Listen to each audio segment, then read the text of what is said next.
कल मेरा एक पुराना दोस्त मुझसे मिला और कुछ ऐसी बातें करके गया मुझसे कि मेरी हंसी ही रुक नहीं पा रही थी। उसने मुझसे कहा कि यार मंगलवार के दिन मैं नॉनवेज नहीं खाता, यानी मांसाहार नहीं करता।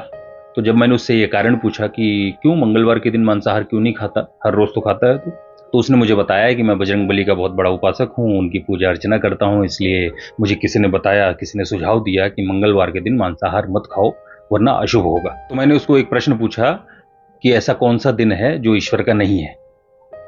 तो उसने कहा कि मैं जिस ईश्वर को मानता हूं मुझे बस उस दिन से लेना देना है। अब मनुष्यों की भी ना एक बड़ी डिप्लोमेटिक आदत होती है। हमें जब भी लगता है कि हम किसी बात पे फंस रहे हैं तो हम अपने लॉजिक बना लेते हैं, और अपने लॉजिक बनाते ही नहीं बल्कि अपने लॉजिक से अपने दिल को, अपने मन को समझा लेते हैं। और धीरे धीरे ये बात हमारे दिमाग में बैठ जाती है कि अगर हमने मंगलवार को या शनिवार को या गुरुवार को या सोमवार को नॉनवेज नहीं खाया या मांसाहार नहीं किया तो ईश्वर हमसे नाराज नहीं होंगे। मेरी बात ध्यान से सुनिए, मैं मांसाहार करता नहीं, इसलिए मांसाहार का सपोर्ट कभी नहीं करूंगा।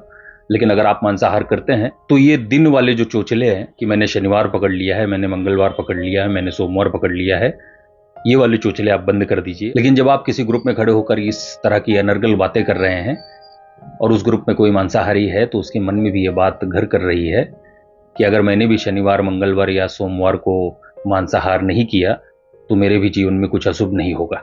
आपने सोमवार के दिन मांसाहार नहीं किया और इसका अर्थ यही निकलता है कि सोमवार के बाद भगवान शिव पूरे हफ्ते भर सोते हैं और आपकी क्रियाकलाप को देखते नहीं है। ऐसी मूर्खता भरी बातों से बाहर निकलिए। जीव हत्या का जितना पाप हत्या करने वालों को लगता है उतना ही पाप उसे देखने वालों को लगता है, उतना ही पाप उसका भक्षण करने वालों को लगता है। इसलिए जब आप मांसाहार कर रहे हैं और उसके बाद ये कह रहे हैं कि मैं मंगलवार को मांसाहार नहीं करता, तब आप अपने पाप को और बढ़ा रहे हैं। और मेरा यह भी मानना है कि अगर ईश्वर ने किसी भी जीव, किसी जंतु को इस धरती पर जन्म देकर भेजा है तो इस तरह की मृत्यु तो नहीं चाहेगा।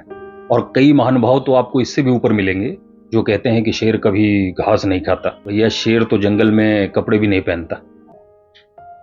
पर छोड़ दीजिए वो सब बातें, और जाते जाते मेरी आखिरी बात ये भी ध्यान रखिए कि जब भी आपके मन में ये विचार आए कि आपने किसी को कष्ट नहीं दिया, आपने जीवन में कुछ गलत नहीं किया, फिर भी ईश्वर आपके साथ अच्छा नहीं कर रहे हैं, तब ईश्वर को दोष देने से पहले आपके मन में एक बात यह भी आनी चाहिए कि आपका पेट भरने के लिए किसी जीव को मरना पड़ा।